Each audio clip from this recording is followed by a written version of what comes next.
Hello and welcome to the Adventures of George Washington. I am your host, Professor Worthington.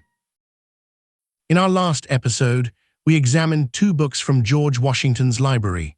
The first was A Chronicle of the Kings of England by Richard Baker, and the second was the continuation of the Complete History of England by Tobias Smollett.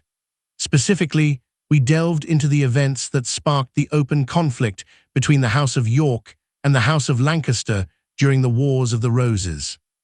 We also discovered that Robert Washington, who was George Washington's ancestor 9 generations back, was a knight serving the House of Lancaster during the conflict. Now let's continue our story in the year 1453. After Britain suffered a crushing defeat in the decisive battle of the 100 Years' War against France, the English people's faith in King Henry VI began to wane. Sensing an opportunity, Richard the Duke of York, who was the king's main rival, seized the moment to raise an army, setting the stage for a potential clash with the king.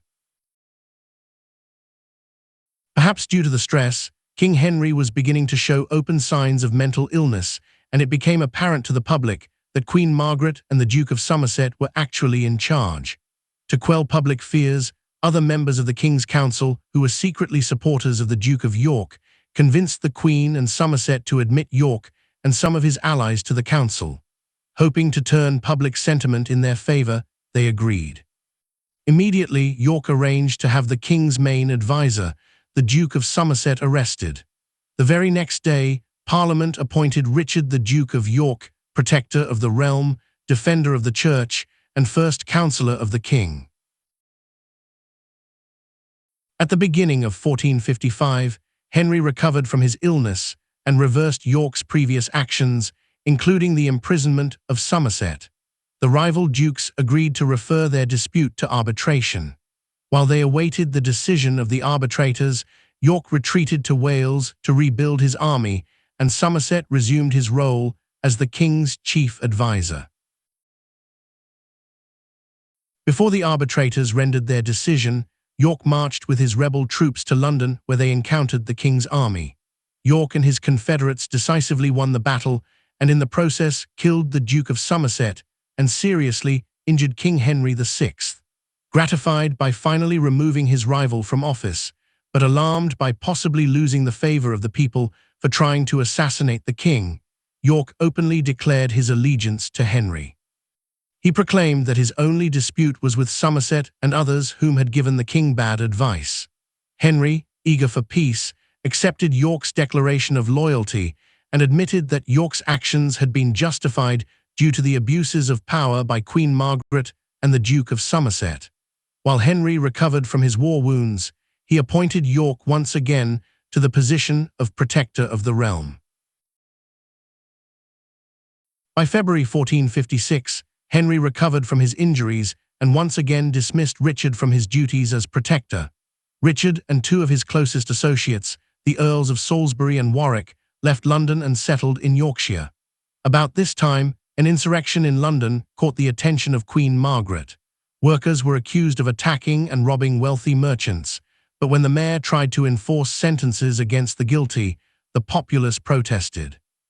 Recognizing this situation as a potential means of regaining some of her power, the Queen used the opportunity to convince the king that he would be safer if he and the royal court moved to Coventry. In addition to being approximately 100 miles outside of London, the majority of the residents of Coventry favored the House of Lancaster over the House of York. While in Coventry, Margaret asked Henry to write a letter to the Duke of York requesting his advice and assistance in matters concerning the administration of the government. Believing that this show of solidarity would help to bring peace, Henry complied. Initially, Richard of York believed the request was sent in good faith, and he departed for Coventry. However, along the way he discovered the Queen's involvement and decided to take refuge along the border with Wales. While the Queen failed in her plot to arrest York, she did manage to separate him from his closest allies. The domestic conflict made England vulnerable to invasion, and Henry was reminded of this fact when the French made minor attacks to the towns of Sandwich and Cornwall, and the Scottish plundered villages in the north. Wanting to end the domestic unrest, and unaware of the Queen's machinations in Coventry, Henry continued to seek reconciliation with the Duke of York. In March of 1458, they signed a treaty in which they agreed to work together for the protection of England.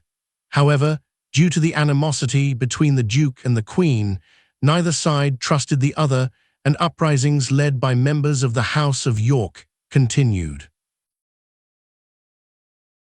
The skirmishes escalated in July of 1460 when the Yorkists captured Henry VI. At this time, Richard approached Parliament expecting to receive the crown, but when key members of the House of Lords failed to give their support to him, he agreed to a compromise. According to the act passed by Parliament, Henry would enjoy the crown for his natural life, and Richard was declared his successor. The act also specified that should the king in any shape violate this agreement, the crown should from that moment devolve to the Duke of York or his lawful heirs. Everyone was content with the compromise, but it did not end the dispute between the two royal houses. For his part, Henry devoted more time to religious studies and left the administration of the government to others. Margaret and Richard continued to battle for power. Queen Margaret raised an army of 18,000 men, and in December of 1460 attacked the Yorkist forces, killing Richard, the Duke of York.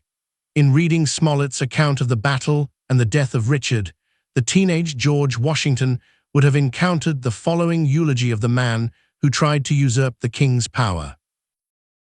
Richard, Duke of York, a prince possessed of many great and amiable qualities, and blameworthy alone, for having involved his country in the miseries of civil war, with a view to assert a disputed claim, such as had often been disregarded in the succession of the English kings, both before and after the conquest, a claim which, in all probability, would have lain dormant, had not the imbecility of Henry, and the arbitrary measures and unpopular deportments of his queen, awaked and invited it from the shade of oblivion.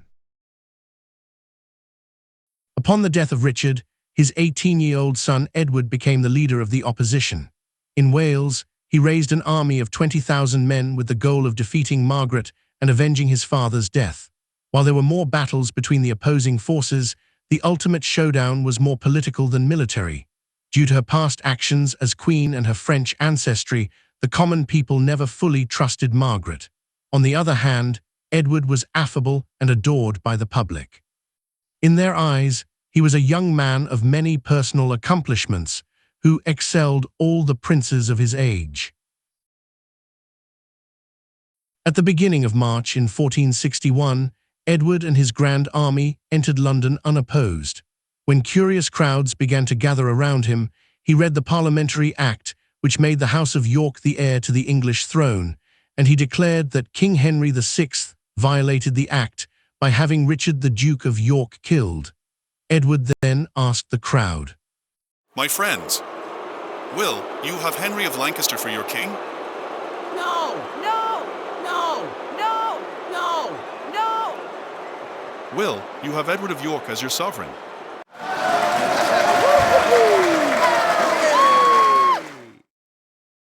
On June 28, 1461, Parliament crowned him as King Edward IV. Initially, Henry VI and Margaret, primarily Margaret, continued to harass Edward with forces they acquired in Scotland and through Margaret's connections in France. However, by late 1463, Edward had negotiated truces with Scotland and France. He then captured and imprisoned Henry in the Tower of London, but allowed Margaret and Prince Edward, the 10-year-old son of Henry and Margaret, to live with Margaret's father René in the French territory of Anjou. With his domestic and foreign troubles subdued, Edward set about to bring stability to the government. He granted amnesty to all former Lancastrians who agreed to take the oath of allegiance to his monarchy, and he treated all his nobles with respect. He also set about to find a queen. Initially, his advisors suggested that he strengthen the alliance with Scotland by marrying Margaret, the sister of King James III. However, she was only 8 years old and already betrothed to Henry and Margaret's 10-year-old son, Prince Edward. Eventually, the king and his councillors decided to arrange a marriage with Bonner of Savoy, the sister to the Queen of France. While the Earl of Warwick was in France making the arrangements, King Edward met and secretly married Elizabeth Grey. She was the widow of Sir John Grey, a knight who had been slain in service to the House of Lancaster. We will continue with the story of the Wars of the Roses in next week's episode of The Adventures of George Washington. Thank you for watching. If you found the content useful or entertaining, please subscribe. See this video's description for a complete list of references. We look forward to being with you again in the next episode. I have been your host, Professor Worthington.